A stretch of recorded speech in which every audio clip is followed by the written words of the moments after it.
Greetings! I'm Ocean, and today's video will be about a very renowned architect who gave birth to this very famous motto, less is more.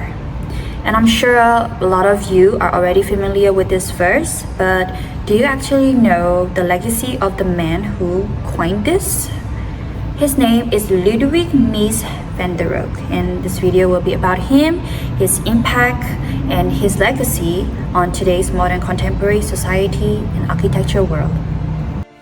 He is one of the biggest architects of the 20th century, and his works of design till today hold an important place in the architecture world.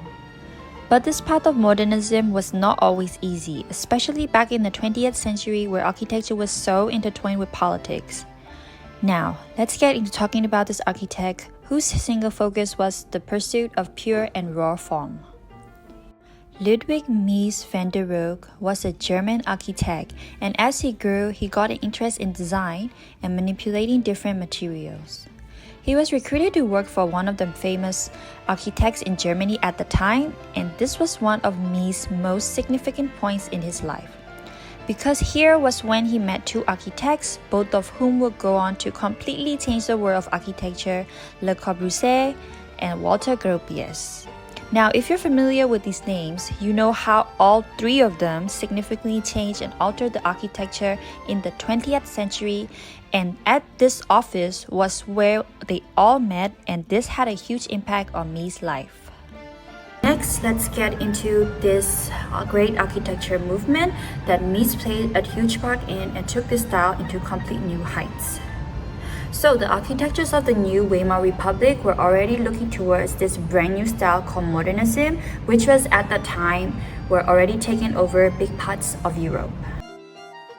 Modernism was all about change, about looking forward, about breaking the classical shackles of the past and moving towards a new society. Now, along with his traditional house design, Mies started dabbling in this newfound style. Mies joined many modernist architectural groups and even organized many exhibitions. Here, at the same time, Walter Gropius was also forming the Bauhaus school. A big turning point soon came into Mies' life, and her name was Lily Rage. She was a German designer of textiles, furniture, interior, and exhibition spaces. So there was this little collaboration at first sight moment going on, which led to the creation of one of the finest examples of modern architecture, the Barcelona Pavilion. The Barcelona Pavilion was designed for the 1929 International Exposition and is a landmark of modernist architecture. It represented Germany's modern culture while honoring classical heritage. A handful of columns were elevated on a platform, creating an almost floating horizontal plane. The space underneath was enclosed with opaque and transparent walls, and that's it. The space was simply that simple, but what made the structure so celebrated was, yes, the simplicity of the form, but also the complexity of the details. The columns on closer inspections were cruciform-shaped and chrome-plated. The marble that adorned the floors were imported from different parts of the world.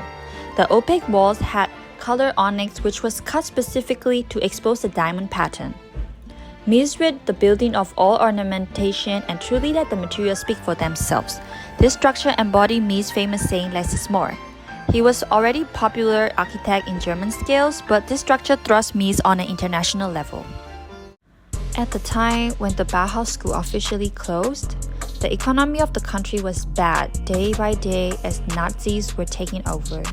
But new opportunities started coming in from the West, from the United States.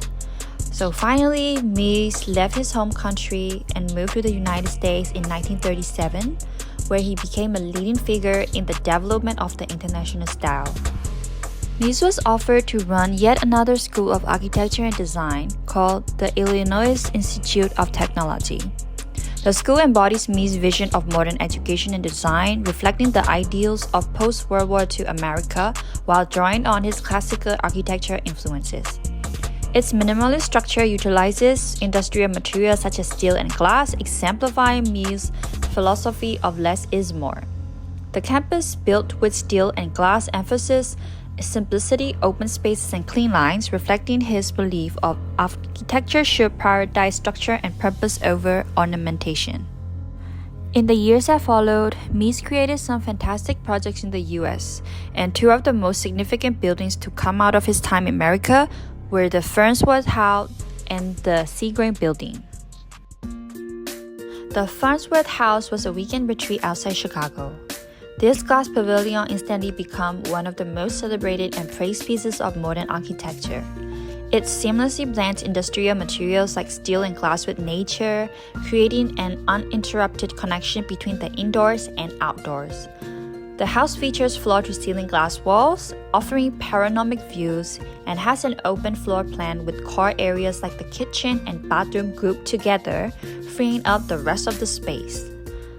Supported by 8 steel columns, it truly reflects Mies' less is more philosophy, highlighting simplicity, openness, and a strong link to its surrounding. Another project of Mies that took the modernist agenda forward was the Seagram Building. This was the structure embracing its verticality. Mies' design included a bronze curtain wall with external edge-shaped mullions that were exaggerated in depth beyond what was structurally necessary. He created this skyscraper as a sculpture, carefully crafting it and giving it plenty of breathing space on the ground level. So this, along with the Farnsworth House, were considered one of the best examples of the 20th century modernist architecture. Mies, with these two new projects, was at a completely different level. Projects after projects, he showed with how less he could have done more. Le Corbusier, Walter Gropius, and Mies van der Rohe.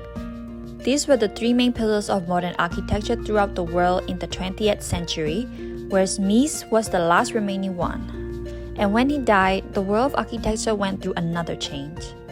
Post the 1960s, the world had already begun to question modernism and criticize it for stripping away local identities from architecture. However, the criticisms may have emerged and started to shift the world of architecture once again. Mies and his work was still being celebrated both and during his living and after his passing. Now, from social aspects, Mies van der Rohe's designs promote open, flexible spaces that support modern dynamic living of today's society. His emphasis on simplicity and function influenced the contemporary homes, offices, and public spaces by creating environments that encourage social interaction among people and adaptability and a minimalist aesthetics, which is also clutter-free. From economic aspect as well, Mies' use of industrial materials like glass and steel, they enabled efficient, cost-effective construction methods. His innovations in prefabrication and minimalist design, they reduced the building's overall cost, making modern architecture more accessible while influencing the development of sustainable high-quality structures in urban areas in today's society. Now, to conclude this video, Mies van der Rohe in no way had invented modernism, but he took this step into complete new different heights and levels.